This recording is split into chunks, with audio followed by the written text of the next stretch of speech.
రైతు ఆత్మహత్యలపై BRS party ఏర్పాటు చేసిన అధ్యయన కమిటీ ఇవాళ ఆదిలాబాద్ జిల్లాలో పర్యటించనుంది. ఇక ఈ కమిటీ ఎప్పుడు పర్యటిస్తుంది అప్డేట్స్ తెలుసుకుందాం. మా ప్రతినిధి రాజును అడిగి. రాజు, గుడ్ మార్నింగ్.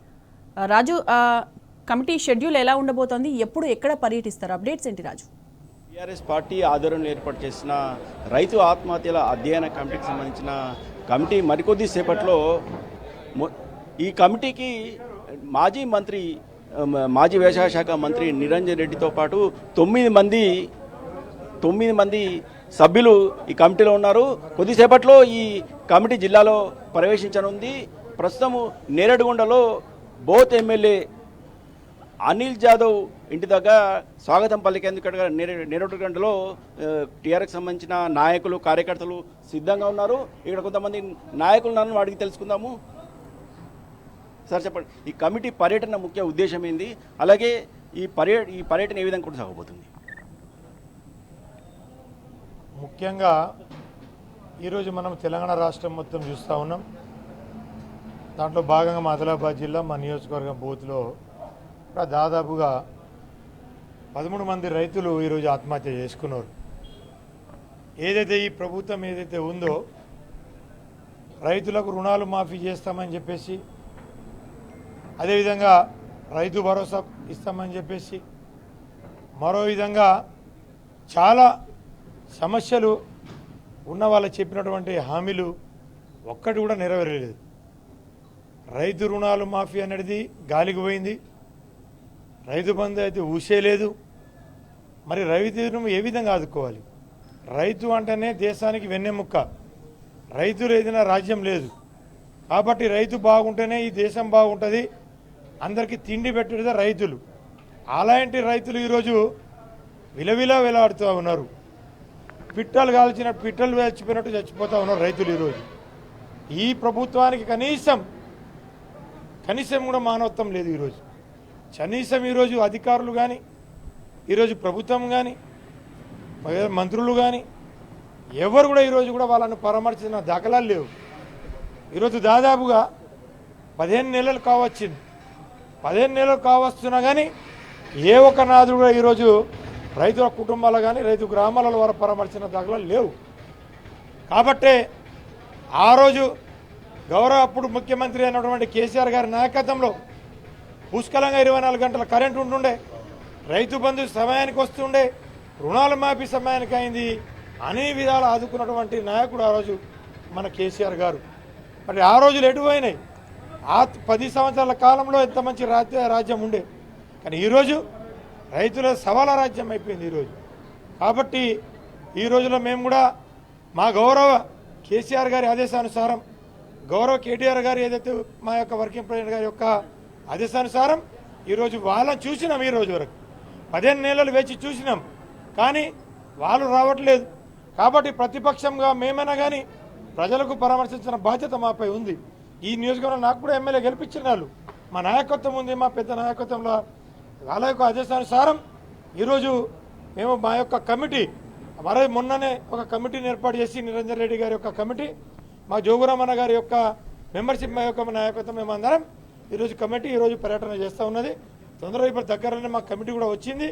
ఈరోజు మేము గుడియాత్నలో నేరేడుగొండ యొక్క తాండలో మేము పర్యటిస్తున్నాం. రైతు రుణాలు మాఫీ కాలేదని చెప్పేసి అక్కడ ఉన్నటువంటి గజాన రైతు పురుగుల మంది దాగి బాజాప్తుగా చెప్పి చనిపోయాడు.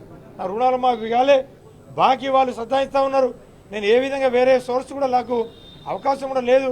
పెట్టుబడి పెట్టినాం, అంతా వచ్చినాం, ఏదైతే అన్ని పెట్టుబడి పెట్టలేము, కానీ రాబడి రాలేదు. కాబట్టి మేము మందు దాగి చచ్చిపోతున్నామని చెప్పేసి బాజాప్తా చచ్చిపోయాడు.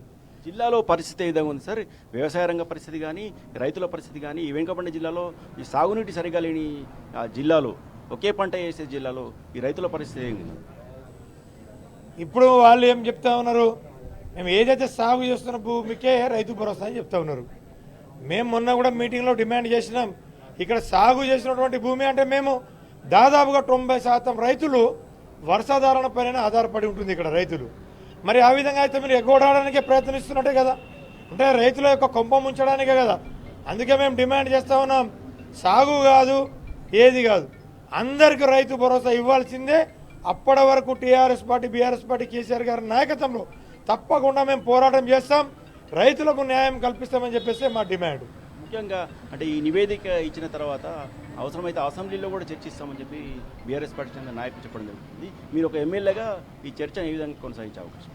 తప్పకుండా ఇప్పుడు జరగబోయే ఇంతకుముందు కూడా మొన్నటిదాకా కూడా అసెంబ్లీలో మా నాయకుడు ఏదైతే ఉన్నాడో కేటీఆర్ గారు, హరీష్ రావు గారు కూడా మాట్లాడడం జరిగింది. రేపు మార్చి జరగబోయే అసెంబ్లీలో కూడా తప్పకుండా దీని మీద లేవనెత్తాం. ఏదైతే ఈ ప్రభుత్వం ఏదైతే రుణాలు మాఫీ కానీ రైతు భరోసా అందరికి కల్పించలేదనుకో తప్పకుండా అసెంబ్లీలో నిలదీస్తామని చెప్పేసి కూడా మేము తెలియజేస్తా ఉన్నాం. సార్, ముఖ్యంగా జిల్లాలో గిరిజనుల పరిస్థితి ఏ విధంగా ఉంది? గిరిజన రైతుల పరిస్థితి ఏ విధంగా?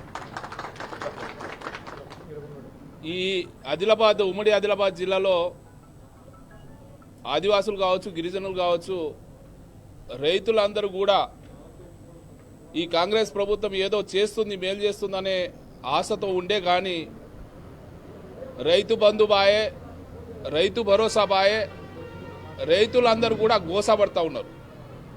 గతంలో ఏదైతే బీఆర్ఎస్ పార్టీ నాయకత్వంలో మరి కేసీఆర్ గారి ఆధ్వర్యంలో సకాలంలో రైతు బంధు వస్తూ ఉండే, మరి ప్రభుత్వం వచ్చిన తర్వాత ఏ ఒక్క రైతు భరోసా కూడా మరి రాలేదు.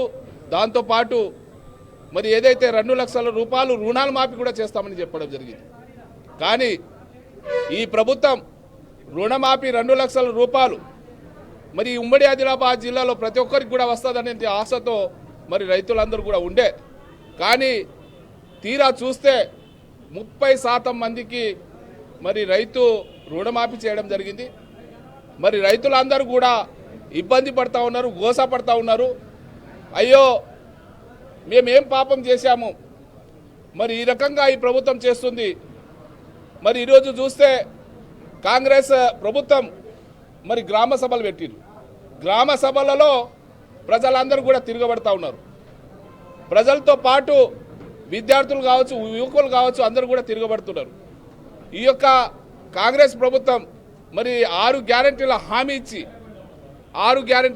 ఇచ్చి ఏ గ్యారెంటీలు, ఒక్క గ్యారెంటీలు కూడా మరి వారు నిలపలేదు. మరి ఈ సందర్భంగా ఏదైతే రైతు అధ్యయన కమిటీ ఆత్మహత్య అధ్యయన కమిటీ ఈరోజు బీఆర్ఎస్ పార్టీ ఆధ్వర్యంలో రావడం జరుగుతుంది. మరి రైతులు మనం చూస్తే మరి పురుగుల మందు తాగి చచ్చిపోతూ ఉన్నారు. 10 సంవత్సరంలో ఏదైతే కేసీఆర్ గారి ఆధ్వర్యంలో మరి వారి ప్రభుత్వంలో 10 సంవత్సరంలో ఎవరు కూడా రైతులు ఆత్మహత్య చేసుకోలేదు. మరి 15 నెలల్లోనే మరి చాలామంది రైతులు ఆత్మహత్య చేసుకున్నారు. వారి స్థితిగతులు తెలుసుకొని తప్పకుండా ప్రతిపక్షంలో బీఆర్ఎస్ పార్టీ ఉంది కాబట్టి పోరాటం చేస్తుంది. మరి రైతులకు న్యాయం జరిగేంత వరకు మేమందరం కూడా పోరాటంలో ముందు ఉంటామనేది ఈ సందర్భంగా తెలియజేస్తా ఉన్నాం. మీరు చెప్పండి, రైతుల పరిస్థితి ఏ విధంగా ఉంది జిల్లాలో? నేడు కాంగ్రెస్ ప్రభుత్వం వచ్చిన తర్వాత మరి ఇలా రైతుల పరిస్థితి ఒకవేళ చూసినట్టయితే ఘోరాతి ఘోరంగా ఉన్నటువంటి విషయాన్ని ఇలా రైతులు ఇలా తెలంగాణ ప్రజలు కళ్ళారా చూస్తున్నారు. అదే మరి 10 సంవత్సరాల క్రితం 10 సంవత్సరాలు ఏదైతే బీఆర్ఎస్ ప్రభుత్వం అనేకమైనటువంటి రైతు సంక్షేమ కార్యక్రమాలు చేపట్టి మరి అందరికీ అన్ని కులాలకు కూడా న్యాయం చేసే విధంగా ఇలా తెలంగాణ రాష్ట్రాన్ని మరి పెద్ద ఎత్తున అభివృద్ధి పథంలో నడిపించారు. మరి ఈ 15 నెలల సంవత్సరంలో ఈ కాంగ్రెస్ ప్రభుత్వం రేవంత్ రెడ్డి ముఖ్యమంత్రి గారు మరి ఇలా రైతుల పక్షపాతిగా మరి రైతులకు వ్యతిరేకంగా ఇలా రైతు బంధు కానివ్వండి, ఇలా రైతు బీమా కానివ్వండి, ఇలా మహిళలకు ఇస్తున్నటువంటి తులం బంగారి కళ్యాణ లక్ష్మికి ఇస్తున్నటువంటి అన్ని అబద్ధం మాటలు చెప్పి అధికారులకు వచ్చిండు. రాబోయే రోజులలో రైతులు మహిళలు తప్పకుండా కూడా తిరుగుబాటు చేసే రోజులు దగ్గర ఉన్నాయని చెప్పేసి కూడా ఈ గవర్నమెంట్ని హెచ్చరించడం జరుగుతుంది. జై తెలంగాణ. మొత్తానికి గత బీఆర్ఎస్ ప్రభుత్వ పాలనలో 10 ఏళ్ల పాటు రైతు రాజుగా బతికారని ఎన్నో సంక్షేమ అభివృద్ధి పథకాలు బీఆర్ఎస్ ప్రభుత్వం గతంలో రైతులకు అందజేయడం జరిగిందని, దీంతో వ్యవసాయం 2 పంటలు పండించే రైతులు 3 పంటలు సైతం పండించే స్థాయికి ఎదిగాడని. అయితే ఈ సంవత్సర కాలంగా కాంగ్రెస్ ప్రభుత్వ ఆయనలో మాత్రం రైతుల పరిస్థితి అధ్వానంగా తయారైందని చాలా చోట్ల కూడా గత సంవత్సరం కాలం కూడా రాష్ట్ర వ్యాప్తంగా కూడా దాదాపు 410 ఆత్మహత్యలు రైతులు చేసుకోవడం జరిగిందని, అలాగే ఆదిలాబాద్ జిల్లా విషయాన్ని విషయానికి వస్తే ఇప్పటివరకు దాదాపు 33 మంది రైతులు ఆత్మహత్య చేసుకోవడం జరిగిందని ఈ నెలలోనే జనవరిలోనే ఈ తేదీ వరకు దాదాపు ఈ నెలలోనే జనవరిలోనే ఐదుగురు రైతులు ఆత్మహత్యలు చేసుకోవడం జరిగిందని మొత్తానికి ఈ రైతుల ఆత్మహత్యలపై క్షుణ్ణంగా అధ్యయనం చేసి రైతులకు అండగా నిలవడానికి అలాగే రైతులకు మనోధైర్యాన్ని ఇచ్చడానికి ఆ రైతులకు అండగా నిలిచి బీఆర్ఎస్ పార్టీ పోరాటం చేస్తుందని రైతులకు అందే సంక్షేమ ఫలాలు అలాగే అభివృద్ధి పథకాలు అందే వరకు కూడా బీఆర్ఎస్ పార్టీ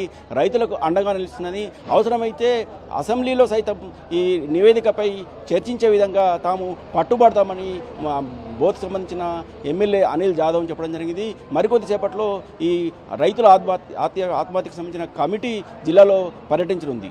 ఓటు స్టూడియో.